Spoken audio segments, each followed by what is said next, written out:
Alors cette troisième table ronde, recomposition des modes d'organisation et de conditions de travail, a été préparée par Rachel Silvera, Frédéric Pigère et moi-même.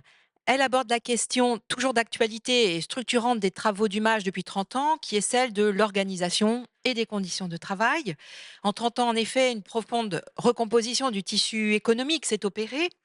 Les évolutions du modèle capitaliste ont exigé un recentrage des firmes sur leur supposé cœur de métier, motivé par un objectif quasi exclusif, celui de la réduction des coûts. Ces nouveaux mots d'ordre ont donné lieu à de profondes restructurations industrielles dans de nombreux secteurs d'activité. Parallèlement, dans un contexte de développement des services, largement favorisé par l'apparition puis la diffusion rapide des technologies de l'information et de la communication, des changements considérables se sont traduits par une recherche effrénée de flexibilité. Dans les entreprises, la recherche de flexibilité s'est confrontée au développement de politiques d'aménagement et de réduction du temps de travail. Un empilement de politiques d'emploi a provoqué la plupart du temps une détérioration des conditions de travail, notamment liée à l'intensification du travail. Dans le même temps, l'individualisation des modes de management et la remise en cause des collectifs de travail ont également contribué à dégrader ces conditions de travail. Sur un plan plus global, d'autres effets sociaux majeurs ont découlé de ces évolutions et ont contribué à la crise de l'emploi et au développement de la précarité au travail. Les travaux de Margaret Marvani ont largement contribué à montrer à quel point ces effets sociaux n'ont pas affecté les femmes et les hommes de la même manière, à commencer par la question du temps et du temps partiel, qu'elle étudie dès les années 1980 avec cet article important, Le mi-temps ou la porte, où l'on perçoit combien le temps partiel devient une forme d'emploi sexué et non simplement un simple aménagement du temps de travail. On assiste depuis à une reconfiguration des divisions sexuées du travail et à l'émergence d'enjeux nouveaux. Qu'en est-il de la reconnaissance de la pénibilité, du télétravail, du temps partiel aujourd'hui, du point de vue du genre? Alors, cette troisième table ronde c'est bon, réunit trois contributions complémentaires pour apporter des éclairages sur ces questions. Séverine Lemierre, économiste à l'Université Paris-Cité, évoque celles que l'on a nommées les premières de corvée, suite à la crise sanitaire, pour mettre en lumière la pénibilité toujours invisible du travail des femmes. Louis Herbe, économiste à la DARES, évoque la question du temps partiel et des contraintes qui l'accompagnent en termes de conditions de travail. Marianne Le Gagneur, sociologue à l'Université de Liège, aborde une question très présente dans l'actualité, celle du télétravail, en l'analysant au prisme des inégalités de genre. Alors nous avions également sollicité Daniel Kergoat en raison de l'importance de ses travaux sur la division sexuelle du travail et les rapports sociaux de sexe. Daniel n'a pas pu se déplacer. Elle nous a envoyé un texte dans lequel elle rend hommage à Margaret Maruani. Je vous lis son texte. Margaret a œuvré dans les années 80 au développement de la sociologie de l'emploi et a opéré un décentrement par rapport à la sociologie du travail des années 80. En particulier, elle l'a recentré sur les mouvements de l'emploi et du chômage, ce qui l'a conduite à interroger les mécanismes genrés d'accès et de retrait du marché du travail, tout cela dans un contexte de montée du chômage, de désindustrialisation et de ce que l'on appelle alors précarité ou exclusion. Elle a ainsi éclairé la centralité des logiques de genre dans l'étude de l'évolution du monde du travail, les ressorts du travail à temps partiel comme du sous-emploi et leur importance dans les emplois féminisés. Cette analyse s'est illustrée de manière magistrale dans l'ouvrage écrit avec Monique Meuron, Un siècle de travail des femmes en France. Incontestablement, avec Margaret, dit-elle, nous avions un point commun, notre intérêt pour le travail des femmes. Cependant, nous l'avons observé et problématisé très différemment.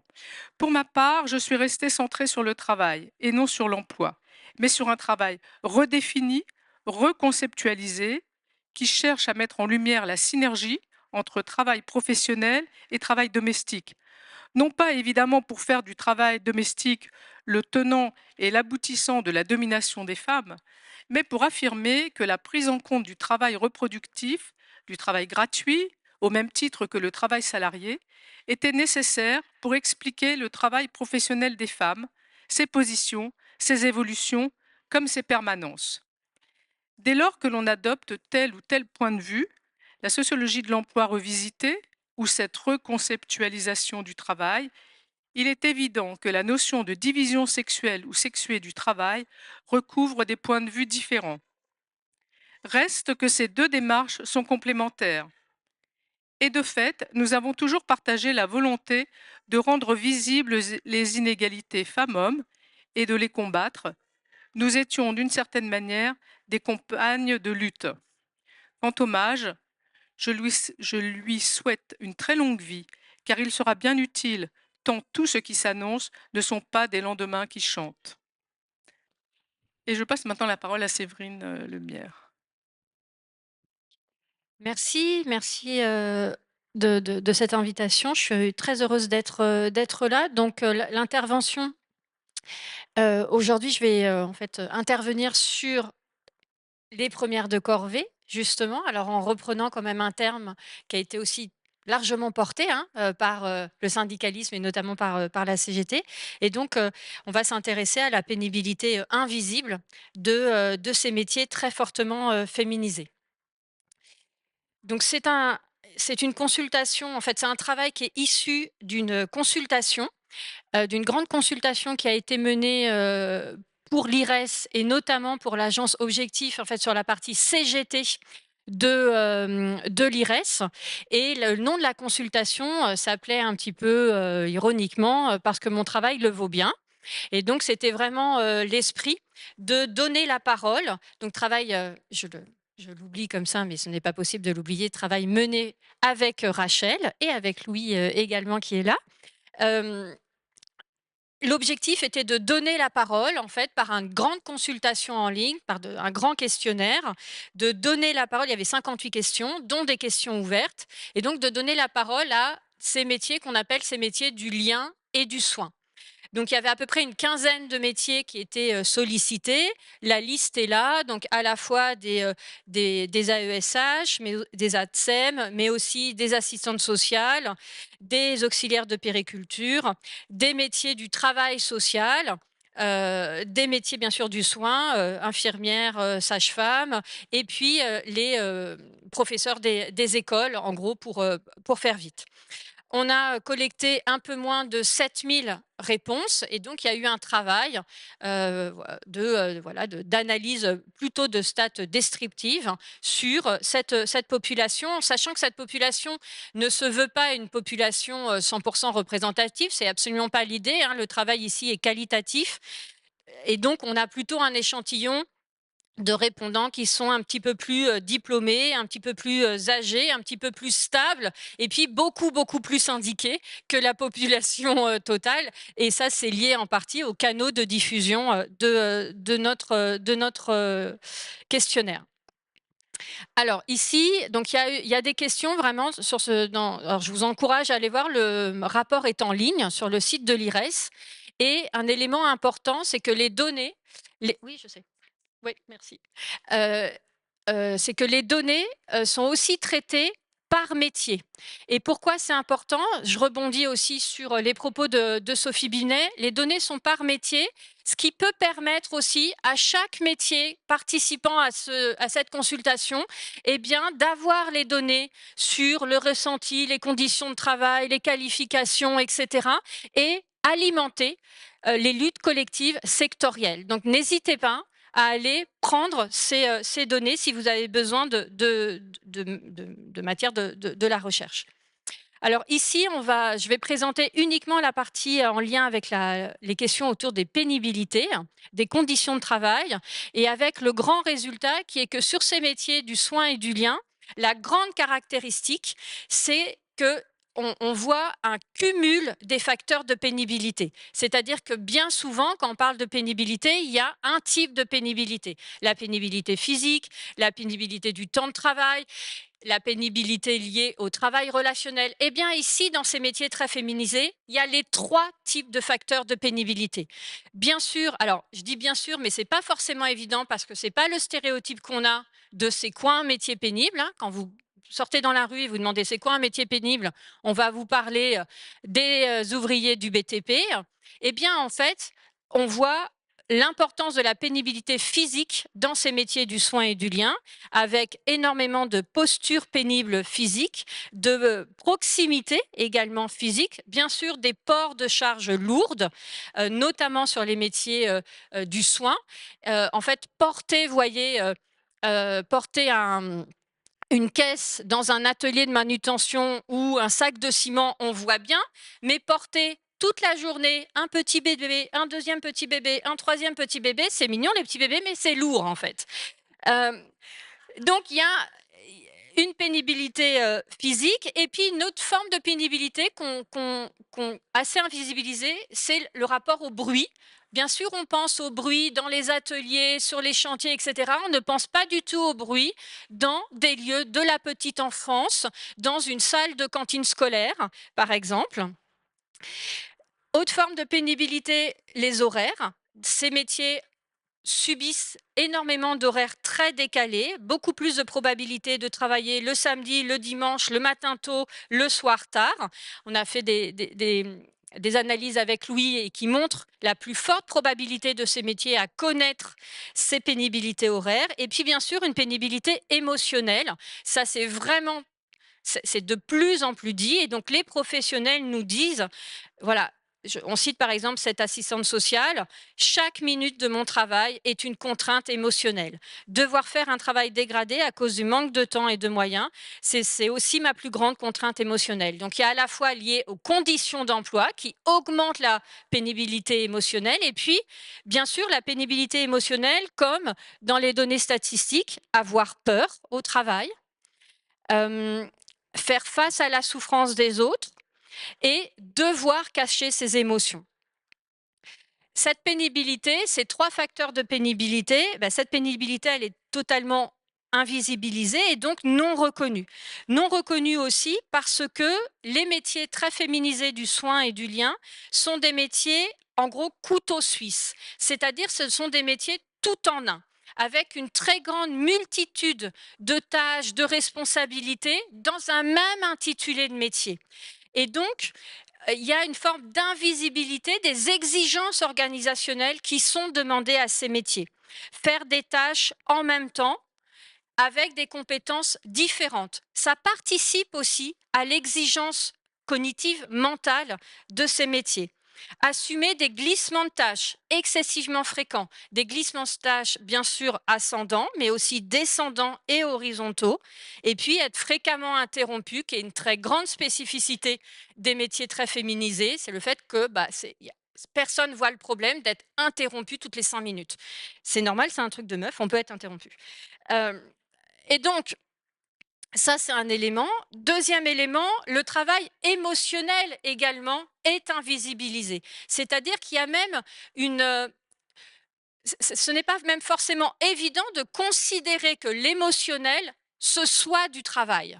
Et donc, il y a un enjeu aussi à faire reconnaître l'exigence émotionnelle, la partie émotionnelle de ces métiers en tant que travail, c'est-à-dire en tant qu'effort déployé donc par la travailleuse pour afficher les émotions que lui dictent les normes culturelles et sociales en place, plutôt que celles que cette travailleuse éprouve réellement. C'est-à-dire que ces travailleuses, elles ont sans cesse à devoir montrer des émotions qui ne sont pas forcément celles qu'elles ressentent tout de suite, immédiatement, liées à la souffrance, liées parfois, ne serait-ce qu'à la très grande proximité avec des corps en souffrance, abîmés, etc.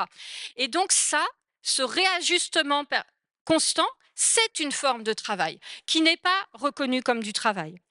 Des métiers féminisés, justement, ils ne sont pas reconnus comme du travail parce que ce sont des métiers de vocation.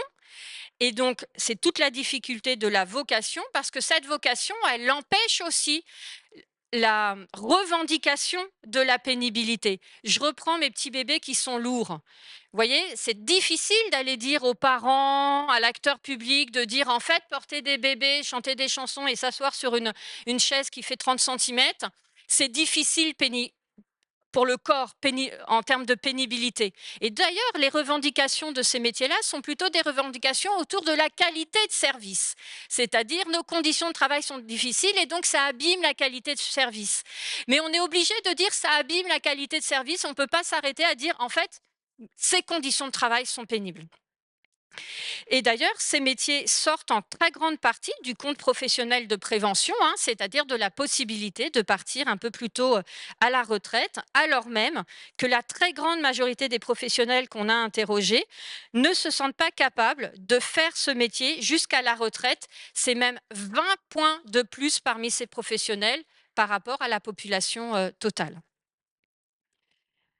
Et donc, pour terminer, euh, cette pénibilité du travail des femmes et spécifiquement dans ces métiers très féminisés, c'est sûrement aussi un miroir grossissant des nouvelles pénibilités présentes sur le marché du travail, liées aux horaires, liées à des formes de pénibilité physique, mais qui sont moins visibles, et liées aussi à ce travail émotionnel, à ce travail relationnel et émotionnel. Et donc, pour conclure, je voudrais reprendre les paroles de Margaret Mariani qui disait: analyser les évolutions du travail et de l'emploi féminin ne revient pas à faire la sociologie d'une catégorie de main-d'œuvre particulière. En la matière, les femmes ne sont pas spécifiques. Elles sont symptomatiques des mouvements qui agitent le marché du travail. Les transformations de l'activité féminine fournissent une sorte de miroir grossissant des recompositions qui traversent le monde du travail.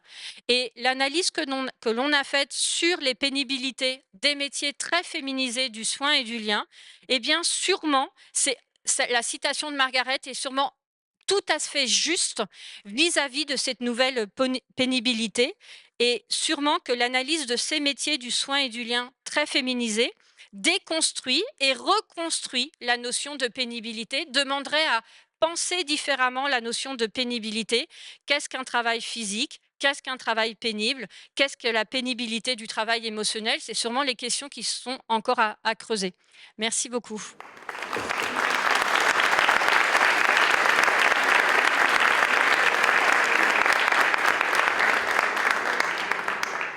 Bonjour à toutes et à tous, et je suis très heureux de participer à ce colloque en hommage à Margaret Murwani, dont les travaux ont profondément renouvelé notre compréhension du travail, et particulièrement sur les analyses du temps partiel. C'est une forme socialement située de l'emploi qui sera au cœur de ma présentation. Je vais peut-être prendre le petit bouton. Merci. Tac. En 1987, elle écrivait que le statut de l'emploi, il contribue à la définition du statut social et des classes sociales. Cette idée guide encore nos réflexions. Le temps partiel, ce n'est pas simplement une modalité horaire, c'est un marqueur de hiérarchie sociale, de genre et d'organisation du travail. Un rapide rappel sur la définition. Le temps partiel, c'est un temps de travail inférieur à la durée légale du travail, ou désormais à la durée conventionnelle du travail. Et le salaire, il est proportionnel à la quantité travaillée la plupart du temps. Mon propos, il reviendra rapidement sur le profil des salariés et surtout sur leurs conditions de travail. Alors déjà, qui sont les salariés à temps partiel? Le temps partiel en France, c'est à peu près 18% des salariés. On est dans la moyenne des pays européens, mais le temps partiel, il est massivement porté par les femmes. En France, c'est 83% des personnes à temps partiel qui sont des femmes. Et cette domination et cette majorité féminine, on la retrouve quel que soit le pays européen. Alors dans certains pays, comme les Pays-Bas, ça atteint 75% de l'emploi féminin. Et dans d'autres, notamment dans les pays d'Europe de l'Est, c'est une forme qui est beaucoup plus réduite, avec moins de 10%. Margaret Murwani, elle a montré dès les années 90, cette division sexuée du temps de travail, c'est ni naturel, ni spontané. Elle est le produit de normes sociales, la table ronde précédente y est revenue, d'organisations du travail qui sont historiquement construites et qui varient du coup d'un pays à l'autre. Donc quelles sont les raisons du temps partiel? Je viens de le dire, on a à peu près 18% de temps partiel. Et les raisons, elles diffèrent. Systématiquement, quelle que soit la raison, vous retrouvez une majorité ou une ultra-majorité de femmes. Tout d'abord, pour casser un peu un préjugé qu'on a, c'est le fait que la première forme d'emploi, c'est bien un emploi incomplet. C'est un tiers des personnes à temps partiel qui sont sous cette forme d'emploi incomplet. C'est le fait d'être généralement recruté à temps partiel. En fait, votre contrat de travail, la durée du contrat, elle est sur un temps partiel de 20 heures, de 25 heures, de 30 heures. Et en fait, vous avez complètement subi le fait d'être recruté sous cette forme d'emploi. Alors, je n'emploierai plus le mot subi, parce qu'en fait, la deuxième raison, c'est de s'occuper d'un enfant ou d'une personne dépendante. Et dans ce cas-là, c'est 94% de femmes. Si c'est 94% de femmes, ça renvoie bien à une question d'articulation des temps sociaux et de travail domestique. Et puis, vous avez tout un tas d'autres raisons qui vont être des raisons financières. Quand vous cumulez un emploi avec des études pour pouvoir justement les financer, c'est aussi une autre forme de temps partiel. Et au moment de la retraite, quand vous êtes obligé de cumuler votre retraite avec la poursuite d'un emploi, c'est également une forme particulière de temps partiel. Également, les temps partiels pour raison de santé. On en parle de plus en plus avec la question des mi-temps thérapeutiques. C'est une forme habituelle, usuelle de temps partiel et qui révèle à chaque fois le mode de fonctionnement des sociétés dans leur forme de naturalisation ou de construction du rapport à l'emploi. Le temps partiel contraint, lui, il va révéler justement la persistance de la répartition inégale des rapports sociaux entre les genres. Et en fait, il révèle aussi des différences tout au long de la vie. On a la variable d'âge qui est à prendre en compte, mais la deuxième variable importante, la variable de genre, mais la deuxième variable importante, c'est bien celle de l'âge. Avec du cumul études, c'est forcément au moment de l'insertion professionnelle que ça va se jouer. Les enfants, ça arrive dans une deuxième partie en règle générale. Et surtout, le temps partiel, il tend à se développer à partir de 50 ans, avec du coup cette montée en charge des temps partiels pour raison de santé, et puis désormais de cumul avec la retraite. Là encore, les travaux de Margaret Maroney ils nous rappellent qu'il ne faut pas individualiser ses choix, et surtout les remplacer dans des contextes sociaux. Alors, on a justement trois grandes phases d'expansion. On identifie trois grandes vagues du temps partiel, les années 80, les années 90 et dans une moindre mesure maintenant les années 2010. Dans les années 80, c'est tout simplement l'autorisation de l'embauche à temps partiel. Jusqu'à présent, ce n'était pas autorisé, hein. Avant les années 80, vous aviez une part très résiduelle d'à peu près 7% d'emploi à temps partiel. C'était une forme très rare, tout simplement parce que dans la plupart des secteurs, ce n'était pas possible d'embaucher quelqu'un à temps partiel. Et ça s'est accompagné du fait qu'il y avait un développement du chômage et donc on a créé des aides financières. Si vous embauchiez quelqu'un à temps partiel qui était au chômage, vous aviez des aides financières plus importantes. La deuxième vague qui a coïncidé avec la hausse du temps partiel, c'est dans les années 90, avec des abattements de cotisations patronales qui ont atteint de 30 à 60% et qui ont favorisé une émergence d'une forme d'emploi supplémentaire à temps partiel.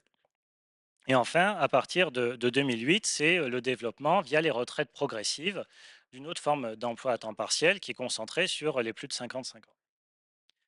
Donc on voit bien avec ces trois formes d'emploi que, en fait, systématiquement, quand bien même on retire les abattements de charges, la forme d'emploi, elle se maintient et le temps partiel, il tend à devenir une forme commune d'emploi.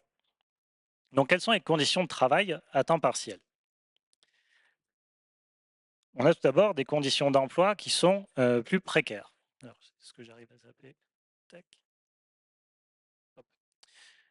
Les salariés à temps partiel, il y a une personne sur quatre qui est en CDD ou qui est en contrat court. On a majoritairement des personnes qui sont employées. Vous avez la moitié des personnes à temps partiel qui sont de catégorie, au sens INSEE, employées. Elles sont fortement concentrées donc dans des métiers qui sont peu qualifiés. C'est des métiers du soin et du lien, Séverine est revenue là-dessus, également des métiers du service, notamment du commerce. Je vous en cite quatre: les agentes d'entretien, les aides à domicile, les aides soignantes et les vendeuses. C'est les quatre professions dans lesquelles il y a le plus de temps partiel et ça représente, rien qu'avec ces quatre-là, un tiers des personnes à temps partiel en France. Leur salaire médian net, il est faible, c'est moins de 1 000 euros, c'est-à-dire que pour la moitié des personnes à temps partiel, elles touchent moins de 1 000 euros par mois. Ce sont donc des conditions d'emploi qui sont marquées par la précarité et une faible reconnaissance. C'est notamment les travaux de Rachel Silvera et de Séverine Lemierre. Il y a un autre thème central chez Margaret Merouani qui mêlait en permanence statut de l'emploi et statut social. On a donc des conditions de travail qui, elles, sont contrastées. Je reprends les données de l'enquête conditions de travail menée par la DARES. Elles permettent de regarder différentes dimensions des conditions de travail et des risques psychosociaux. Intuitivement, quand on est à temps partiel, on s'attend à avoir de meilleures conditions de travail. Après tout, on travaille moins, donc tout doit être moins difficile. Pourtant, on obtient des résultats qui sont bien plus ambivalents. Vous avez des dimensions pour lesquelles, certes, il y a moins de contraintes physiques, moins d'intensité et des horaires qui sont moins souvent décalés que les personnes qui sont à temps plein. Par contre, vous avez d'autres dimensions où vous retrouvez des résultats proches entre les personnes à temps partiel et à temps plein.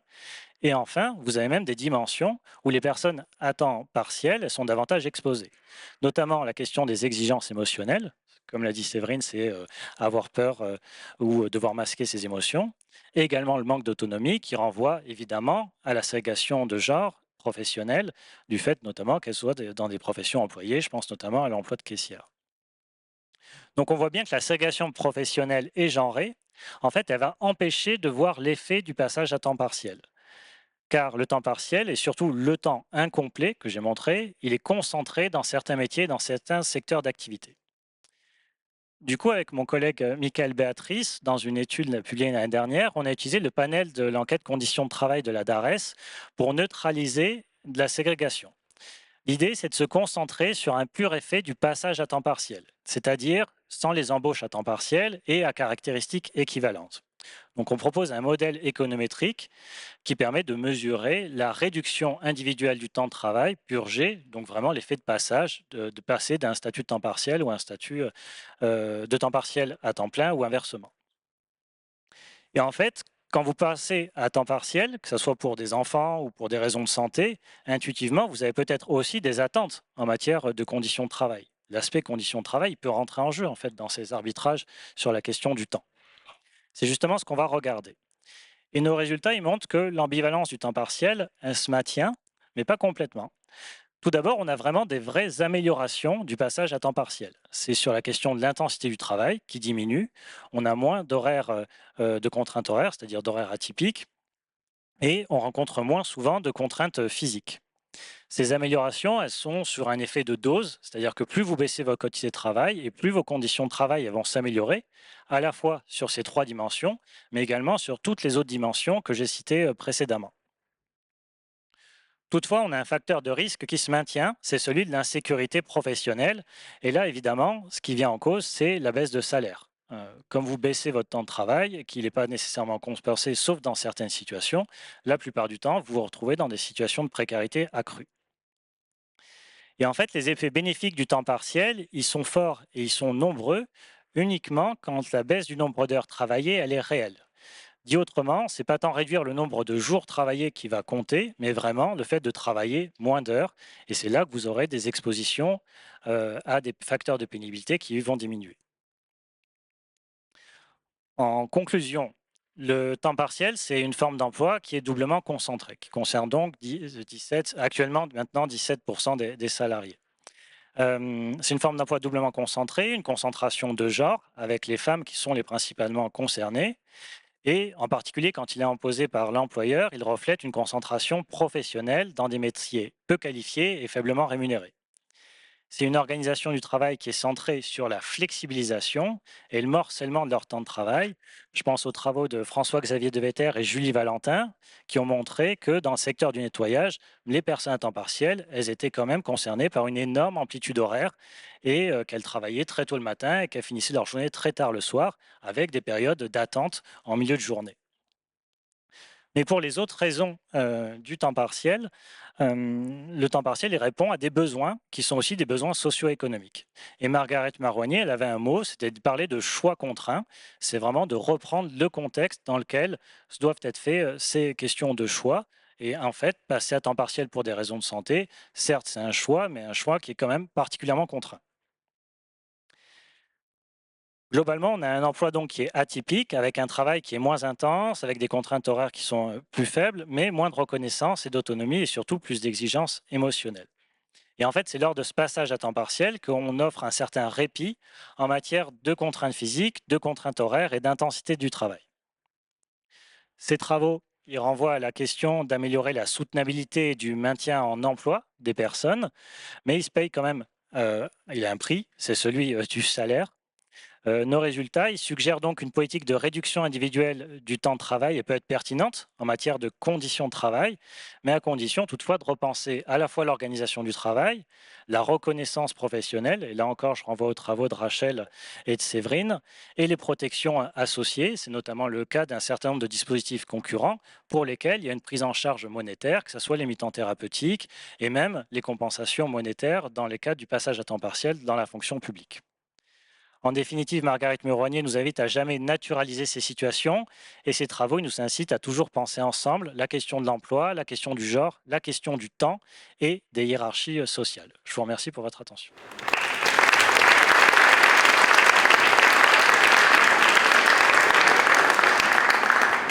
Bonjour à toutes et à tous. Merci beaucoup aux organisatrices de ce colloque auquel je suis ravie de participer. Aujourd'hui, je vais vous parler du télétravail, pratique qui a été au centre de ma thèse de sociologie que j'ai soutenue en 2023. J'ai réalisé une enquête ethnographique composée d'entretiens, d'observations, la constitution d'un corpus documentaire de 2018 à 2021 dans une grande banque, un groupe multinational du secteur bancaire et financier. Il s'agit plutôt d'une banque qui s'adresse aux institutions, donc pas une banque pour vous, comme pour vous et moi. Donc il y a moins de relations de guichet que dans une banque traditionnelle. Il s'agit plutôt d'un métier de bureau. Dans cette structure qui regroupe 3000 personnes en Île-de-France, on compte 52% de femmes, 89% de cadres. C'est donc une population relativement qualifiée dont il va être question maintenant. J'y ai interrogé des télétravailleurs et télétravailleuses qui ont occupé différents postes.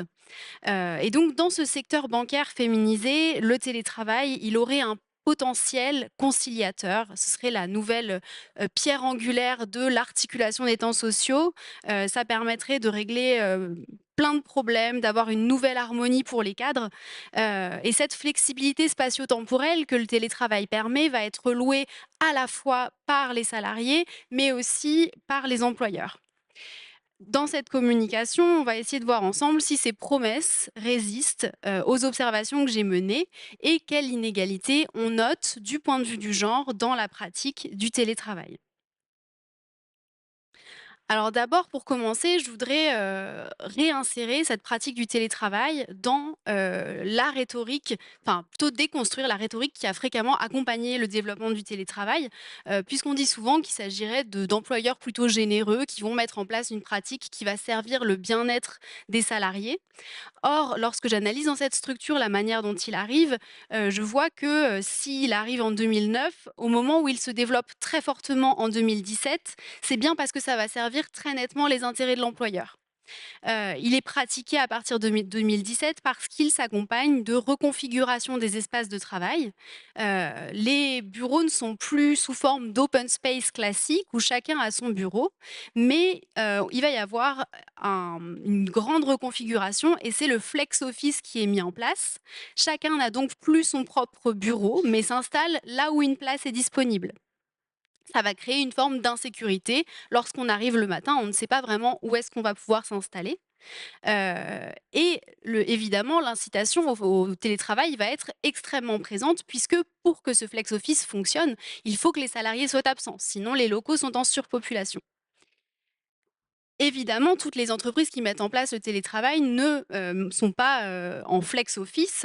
Les résultats de Trackov 2 explorés par l'INSEE, je parle sous le contrôle de Louis Herbe à ma droite, soulignent que plus de la moitié des télétravailleurs sont en open space classique contre 25% en flex office. Toutefois, on peut penser que ce type d'arrangement ne va faire que se développer, au moins dans les grandes structures où les économies de coûts permises par ce flex office sont extrêmement fortes.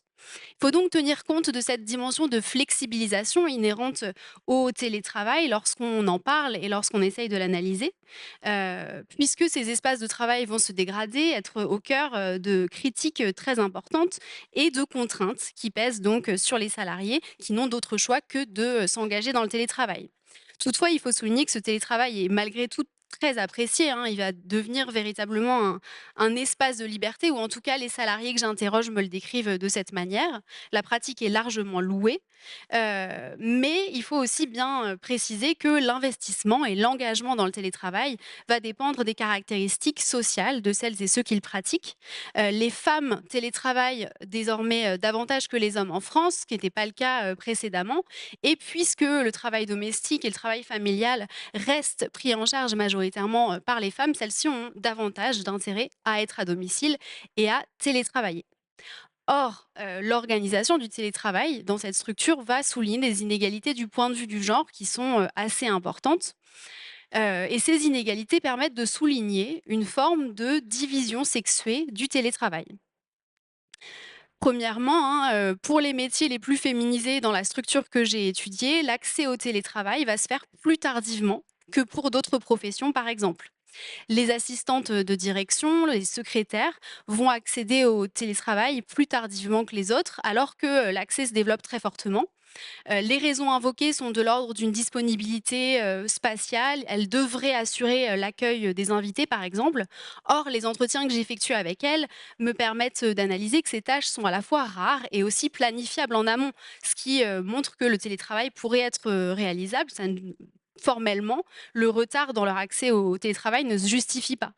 Toutefois, on peut analyser que cette profession féminisée est caractérisée par une forme de disponibilité hétéronome. Elles sont très contraintes dans leur profession, là où pour autant elles tireraient aussi davantage de bénéfices de la pratique du télétravail, puisqu'elles sont très fréquemment interrompues, hein. Je fais un écho aux résultats qu'on a vus juste avant, et ça fait aussi écho aux résultats qu'a obtenu Gabriel Schütz dans son analyse sur le télétravail dans le secteur public.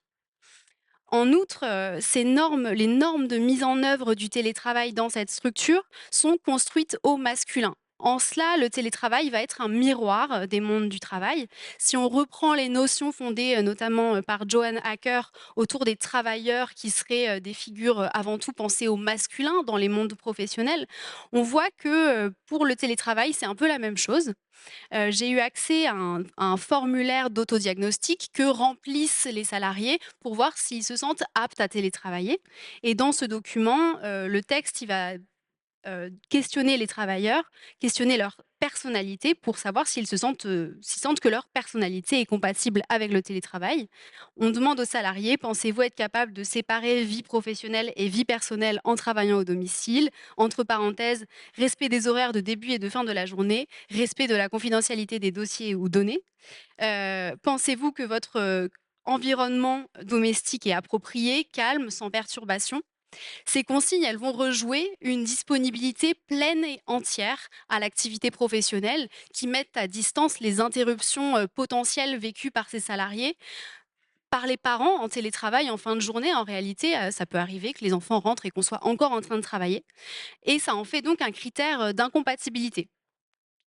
La construction masculine de ces normes, elle provoque des soupçons spécifiques visant le télétravail des mères, puisque dans les conversations informelles, il va y avoir toute une construction d'un télétravail le mercredi où on soupçonne que les femmes gardent leurs enfants. Donc, là, on retombe vraiment sur les résultats de Margaret Marbani autour d'un soupçon d'inactivité des femmes, d'un temps partiel féminin qui reste très présent, mais aussi on soupçonne que ces femmes vont gruger et donc ne pas ne pas être à temps partiel, se mettre plutôt en télétravail pour garder leur salaire, mais en profiter malgré tout pour garder leurs enfants. Donc ces femmes abuseraient. On me raconte de telles situations. Moi, j'en ai pas fait l'expérience sur le terrain, et même, je dois vous confesser que la seule personne qui faisait ça était un homme. Donc, on a bel et bien des inégalités qui sont assez importantes, et cette division sexuée du télétravail, on la retrouve aussi dans les modalités les plus quotidiennes de la pratique du télétravail. Davantage de femmes dans la structure que j'ai étudiée optent pour un télétravail régulier, donc sur des journées fixes par semaine, là où les hommes vont plutôt télétravailler de manière occasionnelle, donc sur des jours flexibles. On voit bien les intérêts qu'il y a du point de vue de la division du travail domestique et familial à tout ce type d'organisation. Ce qui est fait dans la journée, du point de vue du travail domestique, va aussi différer du point de vue du genre. de manière assez égalitaire, tout le monde met en scène la manière dont le télétravail va être plus facile pour la gestion des enfants parce qu'il n'y a pas le temps de transport et donc ça c'est assez partagé. Par contre, du point de vue de la prise en charge du travail domestique, des tâches de rangement ou de ménage, là ça va être très distinct. En entretien, les femmes me racontent une forme de nouvelle double journée. La double journée traditionnelle des femmes, c'est un temps de travail productif suivi d'un temps de travail reproductif, même si c'est pas aussi net que ça évidemment. Et bien, dans les journées de télétravail, on va voir que ces femmes cadres ont des logiques d'optimisation temporelle, donc vont utiliser cette journée pour faire du travail domestique parce que il leur incombe de toute façon et que au moins ce qui est fait n'est plus à faire. Néanmoins, aucun homme ne me raconte ce type de prise en charge. Là où ils vont avoir une gestion plus sur le mode ponctuel, les femmes le font de manière récurrente et ça va induire une forme de fatigue nouvelle avec des journées très denses. Euh, et ça va aussi avoir des effets sur l'activité professionnelle puisque les hommes profitent assez nettement de ces journées pour étendre leur temps de travail et donc travailler davantage. Donc on avait une journée qui était antérieurement protégée du travail domestique qui va se retrouver totalement prise dans ces enjeux, des inégalités donc du point de vue domestique, des inégalités aussi du point de vue professionnel. En conclusion, et pour tenir les délais de notre journée, dense, je voudrais, noter donc à nouveau l'existence d'une division, sexuée du télétravail selon le genre. On note des inégalités du point de vue de l'accès, mais aussi, du point de vue des pratiques, de ce qui est fait dans cette journée. Je souhaiterais aussi montrer combien ces résultats portent certes sur le capitalisme mondialisé du secteur bancaire, mais les enquêtes, qui sont menées, dans d'autres secteurs d'activité convergent avec ces résultats. Le télétravail devient donc une porte d'entrée pour saisir, les évolutions des mondes du travail et la manière dont, loin de disparaître, ces inégalités, se reconfigurent et perdurent. Merci beaucoup.